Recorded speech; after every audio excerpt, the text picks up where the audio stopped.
चित्तौड़गढ़ के बोजुंदा स्थित medical college परिसर में करीब 100 करोड़ रुपए की लागत से निर्माणाधीन 350 बेड के अत्याधुनिक चिकित्सालय का निर्माण वर्षों बाद भी पूरा नहीं हो सका। चिकित्सा सुविधाओं की उम्मीद लेकर शुरू हुई यह महत्वाकांक्षी परियोजना अब राजनीतिक आरोप प्रत्यारोप का केंद्र बन गई है। कांग्रेस ने स्थानीय भाजपा जनप्रतिनिधियों पर लापरवाही का आरोप लगाया, जबकि भाजपा का कहना है कि शेष कार्य जल्द पूरे कर अस्पताल शुरू कर दिया जाएगा। जानकारी के अनुसार प्रधानमंत्री नरेंद्र मोदी के कार्यकाल और तत्कालीन अशोक गहलोत सरकार के समय इस अस्पताल को मंजूरी मिली थी।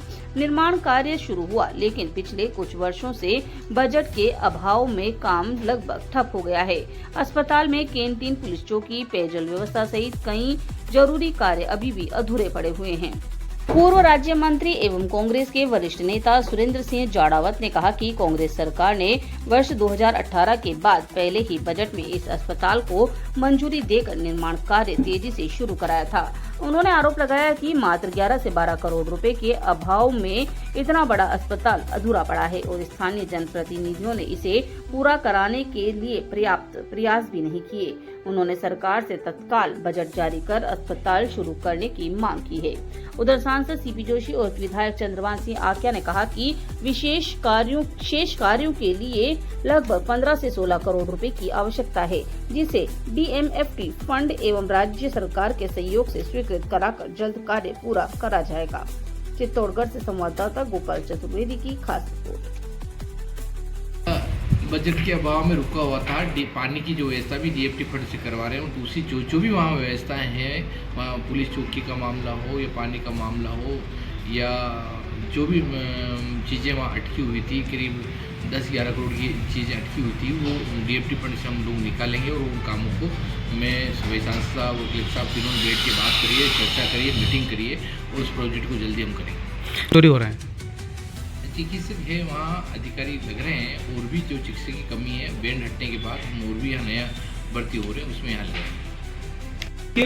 भारत सरकार ने जो पूरे देश भर में सभी ज़िलों में मेडिकल कॉलेज दिए हैं, स्टेट और सेंटर की ग्रांट से ये काम लगभग पूरा हो गया, लेकिन कुछ काम इसमें ऑडिटोरियम का है, कैंटीन का है, पुलिस चौकी का है, ऐसे 4-5 और पानी का है, ऐसे 5-6 काम हैं जो लगभग 15-16 करोड़ की लागत जिनकी आती है। अभी कुछ दिनों पहले हमने जिलाधीश महोदय, विधायक जी, हमारे सब जनप्रतिनिधि पदाधिकारियों ने बैठकर उस विषय पर बातचीत की।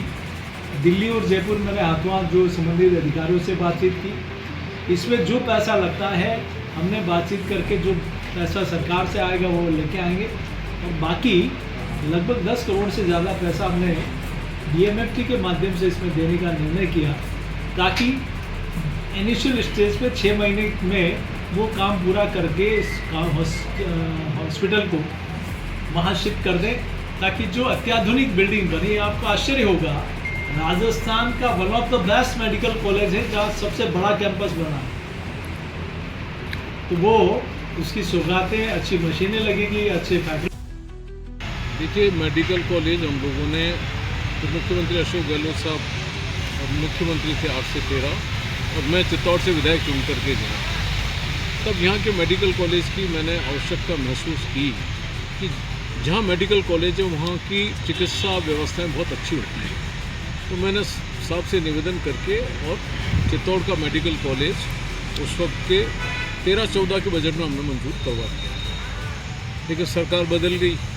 तो प्रारंभिक ज़मीन अलॉटमेंट बोजुंदा के पास हुई थी, तत्कालीन जिला कलेक्टर रवि जैन साहब थे। हम लोगों ने घूम फिर करके और सारी इसकी औपचारिकताएं पूरी करके और बहुत बड़ा भूभाग जो हॉस्पिटल के भविष्य को ध्यान में रखते हुए हम लोगों ने वो ज़मीन आरक्षित कर दी वहाँ पर, और उम्मीद कर रहे थे कि सरकार वापस आएगी, जिसको तुरंत चालू कर देंगे। तो उनकी लंबी प्रक्रिया है इसकी। उसके बाद के अंदर सरकार बदलने के साथ ही जो सरकार बनी भाजपा की, और चिकित्सा मंत्री राजेंद्र राठौड़ थे उस वक्त, वसुंधरा जी मुख्यमंत्री थी, ये विधायक जो भी पहली बार जीत करके गए थे। लेकिन ये 5 विधायक भाजपा के जीतने के बाद भी, क्योंकि ये तो जिला मुख्यालय का तो सभी का है, ये हॉस्पिटल पूरी तरह ठंडे बस्ते में चला गया। हम लोगों ने खूब धरने, प्रदर्शन, आंदोलन भी किए, 5 साल तक कुछ, फिर सरकार वापस बनी 18 के अंदर। गहलोत साहब ने पहले ही बजट के अंदर मेडिकल कॉलेज चित्तौड़ का सैंक्शन कर दिया। मैंने जो आवश्यकताएं पूरी थी वो और तो छोटी मोटी कमी थी वापस जा करके, क्योंकि केंद्र का इसमें हिस्सा होता है 40% और 60% तो होता है वो राजस्थान सरकार का होता है। तो इसके अंदर इनको इन सब व्यवस्थाओं को ध्यान में रखते हुए ये हमारा सैंक्शन होकर के और निर्माण कार्य चालू हो गया और बनकर के भी बहुत अल्प समय में। और इसके साथ साथ ही 100 करोड़ का हॉस्पिटल जो कि अत्याधुनिक व्यवस्थाओं से लैस सारे सर्जिकल आइटम से लेकर के हर चीज़ से, CT स्कैन, MRI सभी यहाँ पर उस नए हॉस्पिटल के अंदर होती है। और वो 350 बेडेड हॉस्पिटल और भविष्य में और आवश्यकता पड़ने पर उसका एक्सपेंशन को दृष्टिगत रखते हुए 100 करोड़ कम नहीं होता एक हॉस्पिटल के लिए, वो स्वीकृत साथ का साथ ही हुआ। लगभग 365 करोड़ रुपए का करीब ये मेडिकल कॉलेज और इस कॉलेज को उस वक्त मंजूर किए थे। उनके अपने केंद्र सरकार के स्वास्थ्य राज्य मंत्री भी आए और वो चालू हो गया मेडिकल कॉलेज। लेकिन कई अव्यवस्थाएं अभी तक भी वहाँ पे चल रही है रिगार्डिंग जो फैकल्टी पढ़ाने वाले प्रोफेसर्स हैं वो वहाँ पर नहीं है। कई अपने दूसरे संसाधनों की कमी है। आए दिन कभी बच्चे जो है आकर के बाहर हड़ताल पे बैठ जाते हैं पानी की समस्या को लेकर के, कभी खाने की समस्या को लेकर के। कई बार वहाँ पर ऐसे अपवाद हो गए हैं, ध्यान देने वाला कोई नहीं है। और वो जो 100 करोड़ का हॉस्पिटल जो बन रहा है सिर्फ 11 करोड़ के अभाव में पिछले वो लगभग 1 साल से वो बंद पड़ा हुआ है और कोई ध्यान देने वाला नहीं है। ये निर्दलीय विधायक जीते हैं इस बार, तीसरी बार जीत गए ये, लेकिन ध्यान कौन दे उस हॉस्पिटल को।